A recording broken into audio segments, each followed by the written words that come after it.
Enzo Recto, kalaban ang katiwalian at kasinungalingan, kakampi sa katotohanan at kabutihan. Is therefore elected President of the Senate.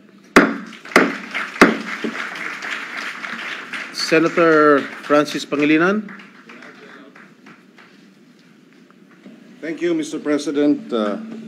Congratulations to Senate President Escudero, maybe. Mr. President, fellow senators, please allow me to explain my vote.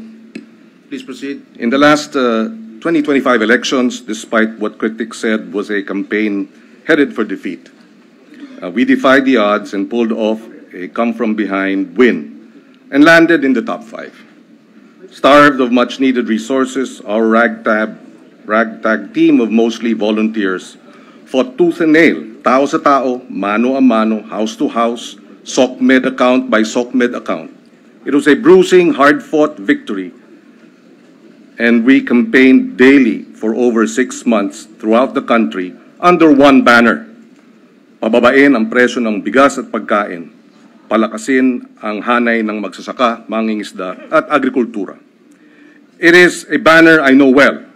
For over 15 years now, I have carried it in the legislative branch as chairperson of the Agriculture Committee from 2010 to 2013, and then again from 2016 to 2017. In 2014 and 2015, I carried it more forcefully in the Executive Department as Food Security Secretary, heading the critical agencies such as, and namely, National Food Authority, National Irrigation Administration, Philippine Coconut Authority, and the Fertilizer and Pesticide Authority. In a period of just 1 year during our stint, with the full backing of former President Aquino, we won a major battle for the Filipino people. Panalo ang kababayan natin dahil natigil natin ang pagtaas ng presyo ng bigas at napababa pa ito ng hanggang 3 piso kada kilo sa loob lamang ng 1 taon. From 2014 to 2015, we brought down rice inflation nationwide from 15% to 0.8%, running after smugglers, hoarders, cleansing the bureaucracy and corruption in the NFA rice supply management, among others, that led to a savings of 7 billion pesos of government rice imports.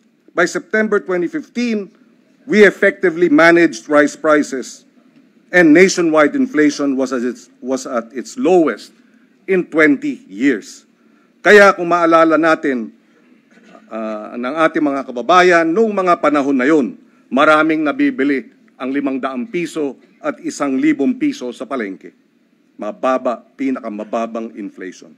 It is in this context that my decision to align with the majority and with the support of the majority of our colleagues secure the chairmanship of the Senate Agriculture Committee. We are facing our nation is facing a food crisis, and high prices of food have led to unprecedented hunger incidents as well as unprecedented stunting among our children.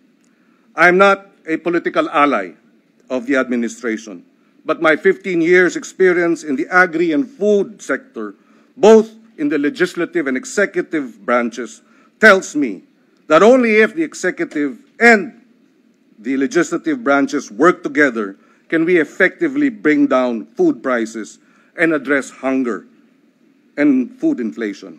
Nagawa na natin noon, at kung magbigay ng buong suporta ang ating Pangulo, magagawa natin ulit ngayon. Finally, in my 18 years as senator, I have seen Senate presidents come and go. I have seen majority and minority blocs dissolved periodically. I have witnessed political alignments rearranged and reconfigured repeatedly. But what is long-lasting, what has permanence, what has stability and certainty are the landmark pieces of legislation marshaled by effective, experienced, and dedicated chairpersons of Senate committees that enact into law and enacted into law that have a direct, meaningful, and lasting impact in the uplifting of the lives of millions of our kababayans.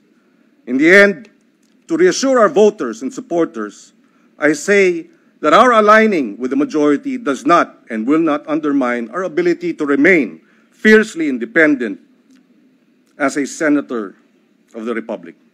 In my nearly 2 decades as senator and nearly 5 years as majority leader, and I'm certain former Senate President Soto, Senators Legarda and Lacson will agree with me, we have seen and worked with the likes of Senator Joker Arroyo, Senator Nene Pimentel, Senator Miriam Defensor Santiago, Senator Sergio Osmeña III,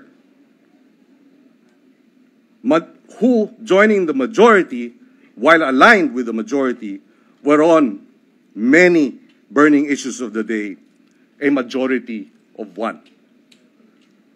They all serve as inspiration for this representation to remain fiercely independent and, if need be, act as a majority of one in the service of the nation. Maraming salamat, Mr. President. Maraming salamat, dear colleagues. Thank you, Senator Pangilinan. Session is resumed. We shall now proceed with the oath-taking. Considering the solemnity of the occasion, may we ask the members of the Senate and our guests to please stand. The Honorable Senator Pia Cayetano will administer the oath to the Senate President-elect. Senator Escudero, please raise your right hand and follow after me. I state your name. I, Francis Cheese G. Escudero, Having been elected to the position of Senate President, do hereby solemnly swear do hereby solemnly swear that I will well and faithfully discharge, that I will well and faithfully discharge, to the best of my ability, to the best of my ability, the duties of my present position, the duties of my present position, and of all other I may hereafter and of all others I may hereafter hold under the Republic of the Philippines, hold under the Republic of the Philippines, that I will support that I will support and defend the Constitution of the Philippines, and defend the Constitution of the Philippines, that I will obey the laws, that I will obey the laws, legal orders and decrees promulgated by the duly constituted authorities, and maintain true faith and allegiance and maintain true faith and allegiance to the Republic of the Philippines, to the Republic of the Philippines, and that I impose this obligation upon myself voluntarily, and that I impose this obligation upon myself voluntarily, without mental reservation or purpose of evasion. without mental reservation or purpose of evasion. So help me God. So help me God. Congratulations.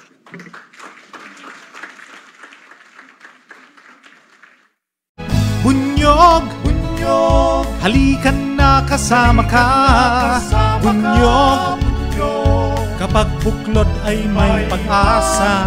Luzon, Visayas, Mindanao, isa ang pananaw.